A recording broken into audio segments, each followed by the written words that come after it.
Olá pessoal, tudo bom? Estou dando um tempinho aqui, né, na recepção de uma instituição que eu ministro aula e resolvi produzir esse vídeo aqui, principalmente para aqueles que estão se preparando para concursos públicos do Maranhão, né?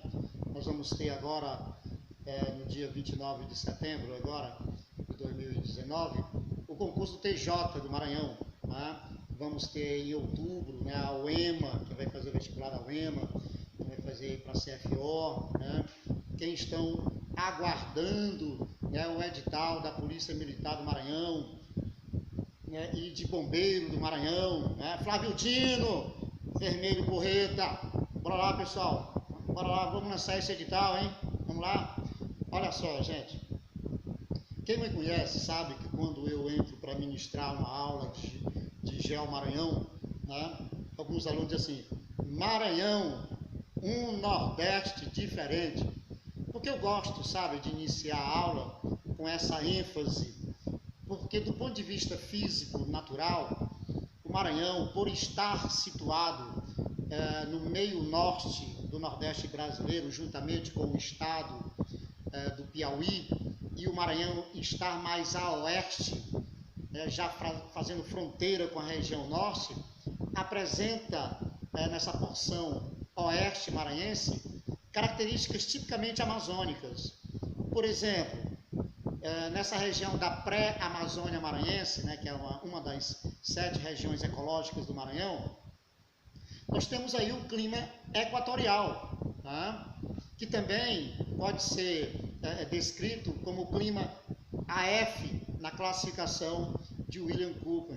E na classificação de Tortuete, que é muito lembrado em questões de prova do Maranhão, venceu o grupo subdividido em B2 e B1.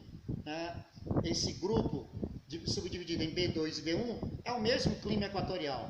O B2 que fica mais ao extremo noroeste do Maranhão, ali para quem vai para o município de Maracassumé, nós temos a umidade relativa do ar maior do que 80% e o índice de pluviosidade anual que chega a 2.800 milímetros, né? Então você tem esse grupo B2 e B1, que é o clima equatorial, na divisão mais clássica de clima.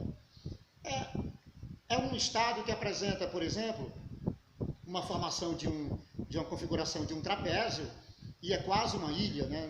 Nós vamos encontrar nas fronteiras naturais do Maranhão, dividindo o Maranhão do estado do Piauí em toda a sua extensão, desde a nascente, lá no município de Alto do Parnaíba, na Chapada das Mangabeiras, até a Foz, né, no Delta das Américas.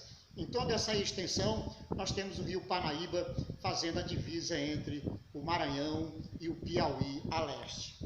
A oeste, nós temos o rio Gurupi, que nasce na Serra do Gurupi e deságua na Foz do Gurupi, na fronteira com o estado do Maranhão. A oeste, nós temos esse rio, né? E ao sul, nós temos o rio Tocantins, né, que drena mais ou menos 450 quilômetros de território maranhense, e ainda tem o seu afluente que deságua no Tocantins, o Manuel Alves Grande. O que não é água na fronteira do Maranhão? A Serra do Gurupi, né, que é um dos pontos extremos do Maranhão, a oeste, né, ali no encontro das águas do rio Tocantins, com o Araguaia, no município de São Pedro de Água Branca, é o ponto mais extremo do Maranhão, ali no município de São Pedro de Água Branca, o encontro das águas do rio Tocantins com o rio Araguaia. Então, bem nesse extremo oeste, ou sudoeste do Maranhão, melhor dizendo, nós vamos ter a Serra do Gurupi. E lá no sul do Maranhão, nós vamos encontrar a Chapada das Mangabeiras. Então, esses dois pontos, no sudoeste do Maranhão, a Serra do Gurupi, e o sul do Maranhão, a Chapada das Mangabeiras, são fronteiras naturais de relevo.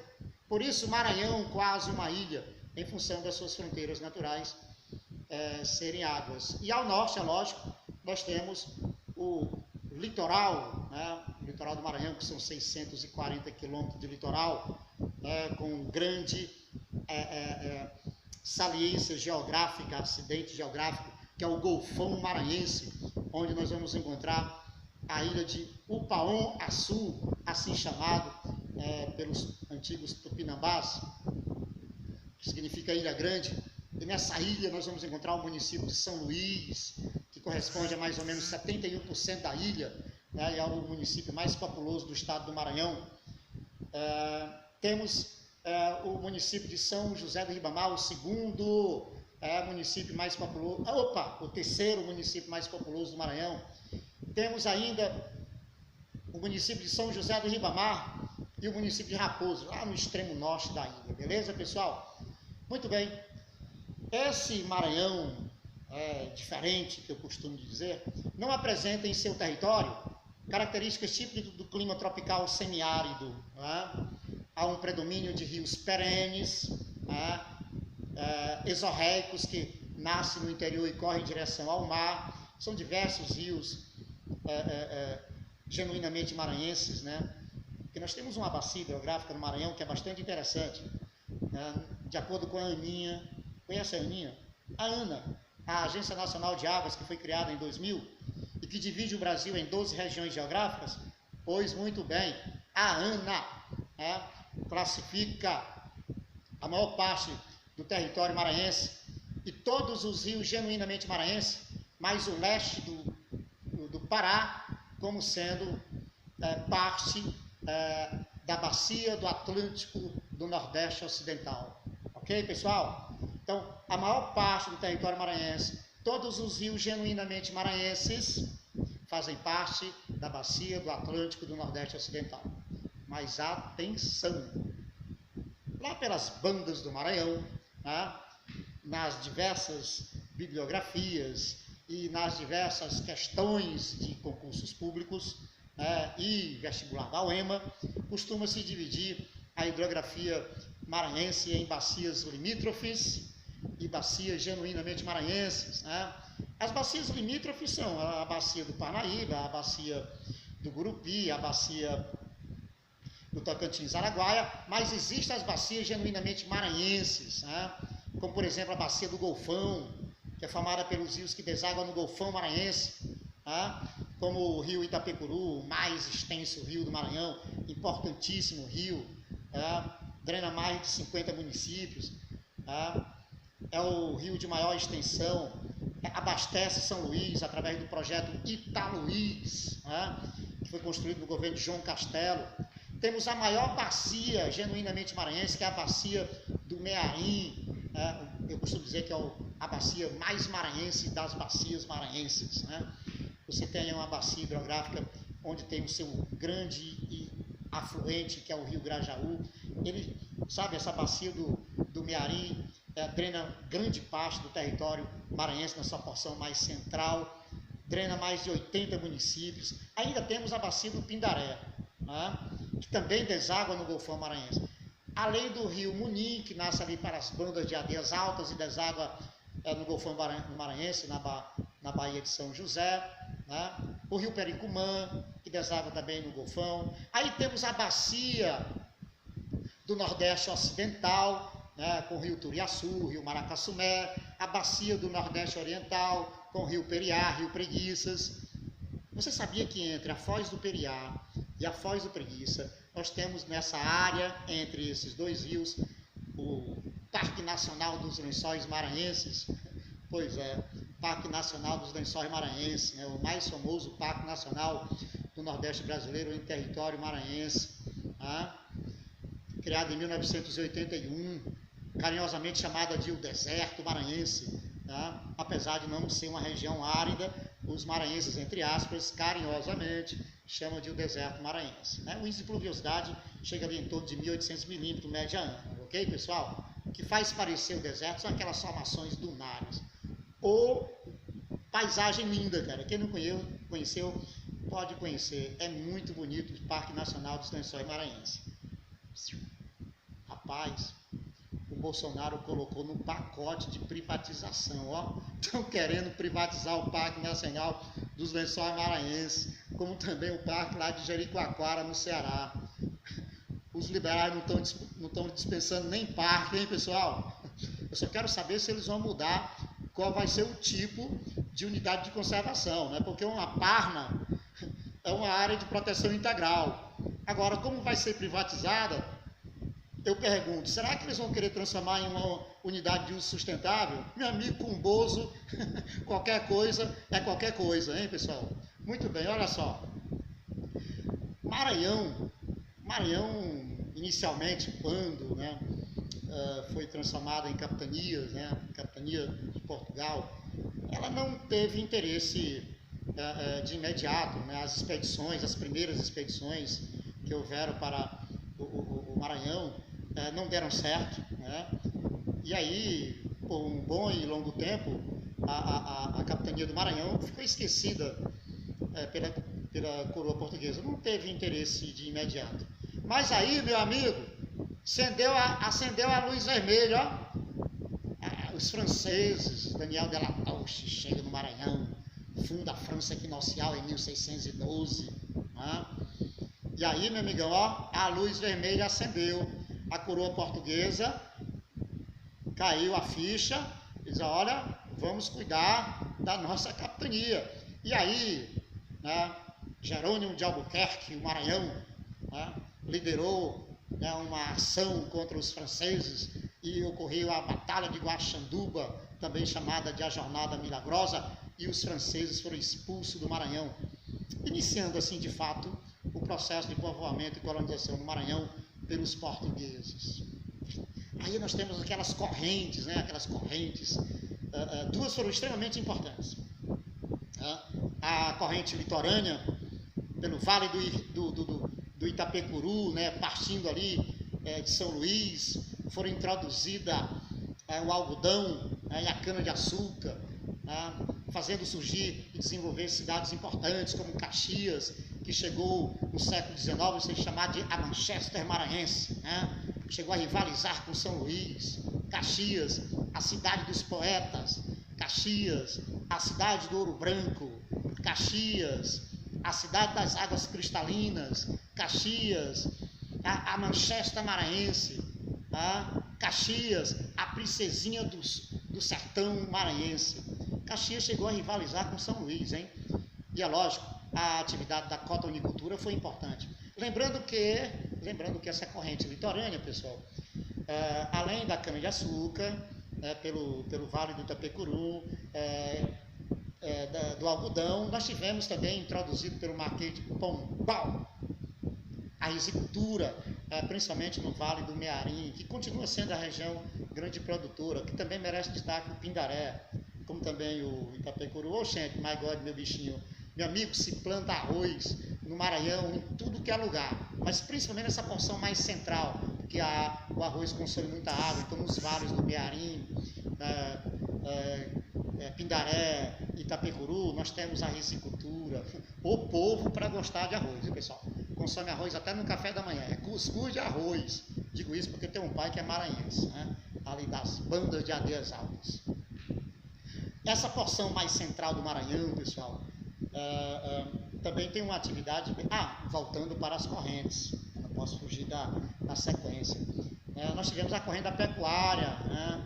Pelo Vale do São Francisco, nós tivemos o Caminho de São Francisco, que promoveu a interiorização pelo sertão adentro, a atividade da pecuária, chegando no Piauí, aí superou o rio Parnaíba e chegou no sul meridional,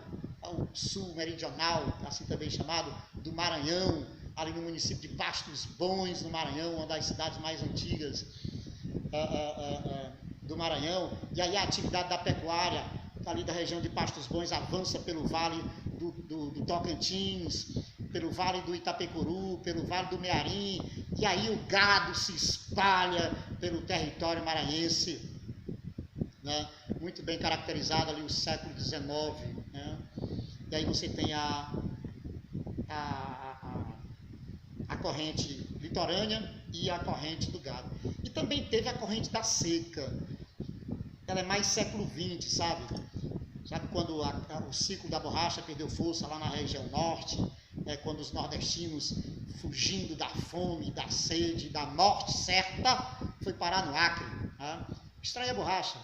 Em função da presença de nordestinos, interesses econômicos, geopolíticos, nós tivemos o Tratado de Petrópolis, né, que anexou o Acre ao território brasileiro. Mas aí, lá nos Estados Unidos, jorrou petróleo na fazenda do senhor Edwin Drake, no estado da Pensilvânia, em 1852. E aí, lá na região da Indochina, na Malásia, passaram também a cultivar seringais e extrair o látex. A borracha perdeu força, o ciclo da borracha se dissipou, e aí, meu amigo, o Acre estava muito longe, e aí o sertanejo teve como, entre aspas, a opção Maranhão. Então, a partir de 1910 até 1960 e 70, nós temos esse deslocamento de leste para oeste, a ocupação do território maranhense pelos sertanejos, né, fugindo da seca no sertão. Essas são as três correntes, muito aqui basicamente, que contribuiu para o processo de colonização do território maranhense. Maranhão que nos últimos 20, 30 anos vem recebendo fortes investimentos em função da infraestrutura que o Maranhão possui, né? Estrada de ferro, são 3 estradas de ferro, velho. 3. Alô, Piauí, nós só temos um arremedo de uma que passa pelo Piauí, pelo amor de Deus. Olha só, gente, nós temos 3 estradas de ferro no Maranhão. A primeira foi construída e concluída ainda no território maranhense no século XIX, né? A estrada de ferro nordestina, que sai de São Luís, né? Chegou até Timon, a cidade que faz fronteira com Teresina, capital do Piauí, né? A quarta cidade mais populosa do Maranhão. Timon faz parte da RIT da Grande Teresina, Região Integrada de Desenvolvimento da Grande Teresina, e aí construíram ali na divisa de Timon com Teresina a ponte metálica chamada Ponte João Luiz Ferreira, e aí a estrada de ferro foi parar onde? Foi parar em Pecém, em Fortaleza. Então nós temos a estrada de ferro que sai de São Luís, vai até Pecém, em Fortaleza.